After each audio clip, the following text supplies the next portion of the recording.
10. Imaginez-vous au 19e siècle. Une époque où les médecins étaient obsédés par la saignée. Ils pensaient que c'était le remède à tout. Mais trouver des sangsues vivantes, ce n'était pas toujours évident. C'est là qu'un certain baron Charles-Louis Arloup, un chirurgien français, a eu une idée de génie. Ou plutôt, une idée terrifiante. Il a inventé la sangsue artificielle. C'était un cylindre en métal avec des petites lames rotatives qui perçaient la peau et une pompe pour aspirer le sang.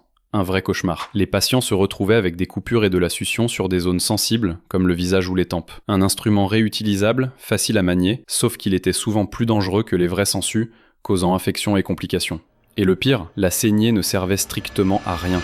9. Au 19e siècle, le chirurgien a utilisé un outil qui donne des frissons dans le dos, l'écraseur de tumeurs. C'était une boucle en fil de fer qui se resserrait lentement autour d'une excroissance. Le but, couper la circulation sanguine jusqu'à ce que le tissu meure et tombe. Ça a l'air bien, mais la méthode est horrible. Le chirurgien tournait une manivelle, serrant de plus en plus la boucle. Le patient sentait chaque millimètre de pression. Les premières versions n'utilisaient pas d'anesthésie. On s'en servait pour tout et n'importe quoi. Tumeurs, hémorroïdes, polypes, et même des parties de la langue. Il fallait plusieurs minutes pour que l'opération se fasse. Une véritable torture.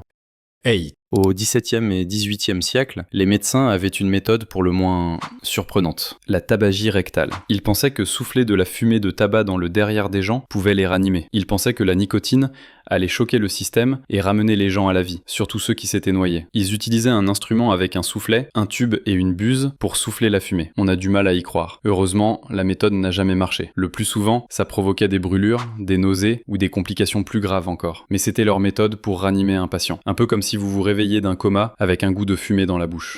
7. La trépanation est l'une des pratiques médicales les plus anciennes de l'humanité.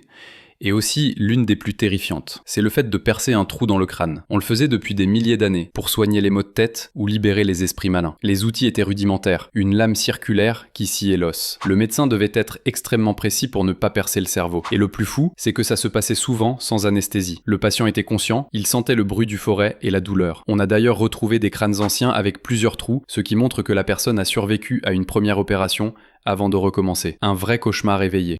6. Au 19e siècle, avant l'arrivée de l'anesthésie, le temps c'était de l'argent. Un chirurgien écossais, Robert Liston, était célèbre pour ses amputations en moins d'une minute. Son instrument, une lame longue, large, d'un tranchant redoutable, et conçu pour une vitesse maximale. Le patient, conscient, était attaché. En un seul coup, Liston coupait la chair et l'os. La perte de sang était un problème majeur, mais la rapidité de l'opération était censée réduire la souffrance. Le patient avait de la chance s'il ne mourait pas de choc ou d'infection par la suite. Pour les chirurgiens, c'était une avancée, mais pour le patient, c'était une torture.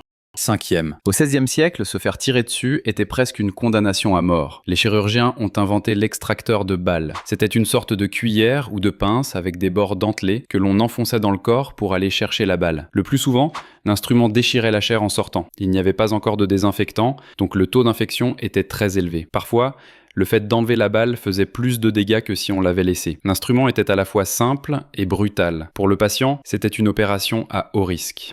4e. Au 19e siècle, les médecins ont eu une idée de génie pour les personnes qui avaient le nez déformé. Ils ont inventé le correcteur nasal, un cadre métallique avec des vis qui se fixaient directement sur le nez. Le patient devait le porter plusieurs heures par jour pour redresser le cartilage. On serrait les vis au fur et à mesure, causant une douleur atroce. Bien sûr, il n'y avait pas d'anesthésie, et le risque d'infection et de cicatrices permanentes était très élevé. La plupart du temps, le résultat était pire que ce qui avait été corrigé. C'était le prix à payer pour la vanité. 3e. Ça, c'est l'un des instruments les plus effrayants jamais inventés, le bisuricage. C'est un instrument français pour extraire les pierres de la vessie. C'était une tige, à l'intérieur de laquelle se cachait une lame rétractable. On insérait la tige dans le corps, puis on sortait la lame pour découper et extraire la pierre. Le risque de perforation ou de dommage était énorme, même pour un bon chirurgien. L'opération était atroce et il n'y avait pas non plus d'anesthésie. On peut imaginer la souffrance des patients qui devaient passer par là. 2e, le speculum oculi. Son nom semble élégant, mais c'est tout sauf ça. C'est un instrument en métal qui servait à écarter l'œil du patient pendant une opération. C'était un peu comme un ouvre-boîte pour les yeux. À l'époque, les chirurgiens s'en servaient pour enlever des cataractes ou pour opérer des maladies de l'œil. Mais le patient était totalement conscient. Le contact du métal froid et les crochets qui vous tiraient la paupière devaient être une expérience absolument terrifiante. Les outils ressemblent à des instruments de torture. 1.